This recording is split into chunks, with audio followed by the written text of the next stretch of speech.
கிறிஸ்தவத்துல இல்லாத கிறிஸ்தவர்களிடையே இல்லாத ஒரு விஷயம் இஸ்லாமியர்களிடையே பார்த்த ஒரு மிக முக்கியமான காரியம் என்ன அப்படின்னா, பாஸ்டர் என் வீட்டுக்குள்ள வரமாட்டாரு. என் வீட்டு வாசலுக்கு வந்தாலும் நான் குடிக்கிற தண்ணியை குடிக்க மாட்டாரு. நான் போடுற சேர்ல கூட உட்கார மாட்டாரு. அவ்வளவு தூரத்துக்கு கடுத்த தீண்டாமையை என் கண் முன்னே நான் பார்த்தேன் அப்படின்னு அந்த தம்பி சொல்றாரு.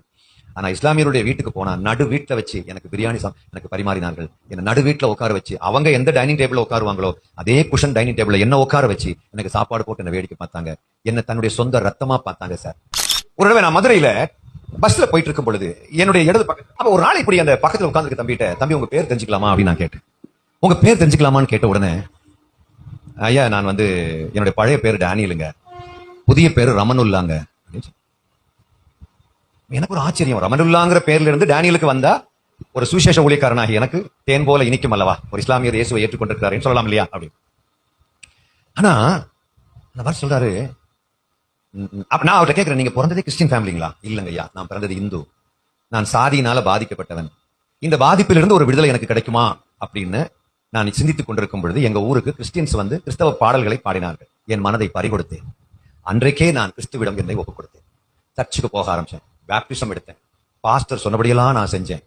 ஒரு நாள் வந்தது, பாஸ்டர் எங்க வீட்டுக்கு எங்க ஊருக்கு வீடு சந்திக்கிறதுக்காக வரதாக இருந்துச்சு. எங்க அந்த ஊர் எல்லை வரைக்கும், அதாவது இவங்க வந்து காலனியில இருக்கிறாங்களாமா. அந்த அந்த பக்கம் போனா ஊர் இருக்குது. ஊர் அதாவது உயர் சாதியினர் இருக்கக்கூடிய ஊர் என்று சொல்லக்கூடிய இடமா.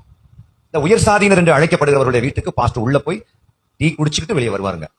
நான் என் கண்ணால பார்த்திருக்கேன். எப்படின்னா, என் வீட்டுக்கு வரும்போது பாஸ்டர் உள்ள வாங்கன்னு கூப்பிட்டா என் பாஸ்டர் உள்ள வரல. தண்ணி கொடுத்தா அவர் குடிக்கவே இல்லை. எனக்கு தண்ணி வேணாங்கன்னு சொல்லிட்டாரு. பாஸ்டர் உட்காருங்கன்னு சேர் போட்டா வெளியில சேர்ல கூட உட்காரல. அப்படியே வெளியே நின்று பிரேயர் பண்ணிட்டு போயிட்டாருங்க. நான் ஏற்கனவே நொந்து போனேன். எனக்கு இந்த மனுஷன் இப்படி இருக்காரு, இவரு எல்லாம் துக்கம் எல்லாம் சந்தோஷமாய் மாறும்னு சொல்லிட்டு தானே நான் போய் சேர்ந்தேன் அப்படின்னு இவர் பின்னாடியே போனேன்.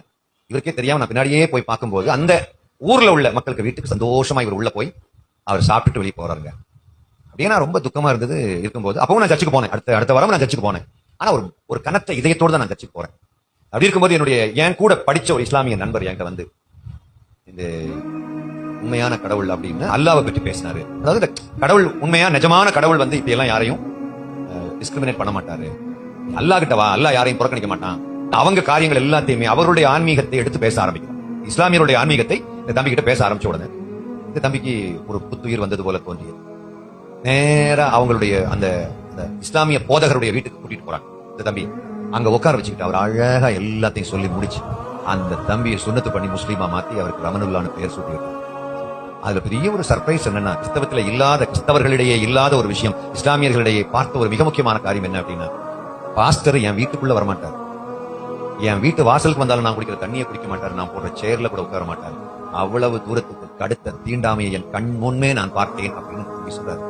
ஆனா இஸ்லாமியருடைய வீட்டுக்கு போனா நடு வீட்டுல வச்சு எனக்கு பிரியாணி எனக்கு பரிமாறினார்கள். என்ன நடு வீட்டுல உட்கார வச்சு அவங்க எந்த டைனிங் டேபிள்ல உட்காருவாங்களோ அதே குஷன் டைனிங் டேபிள்ல என்ன உட்கார வச்சு எனக்கு சாப்பாடு போட்டு என்ன வேடிக்கை பார்த்தாங்க. என்ன தன்னுடைய சொந்த ரத்தமா பார்த்தாங்க சார்.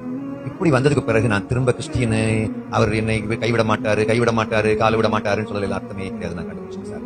இஸ்லாமிய மாறிட்டேன். சொன்னது ஏதாவது தப்பு இருந்தா மன்னிச்சுக்கோங்க சார் அப்படின்னு அவ்வளவு பவ்யமா அந்த பையன் சொன்னா.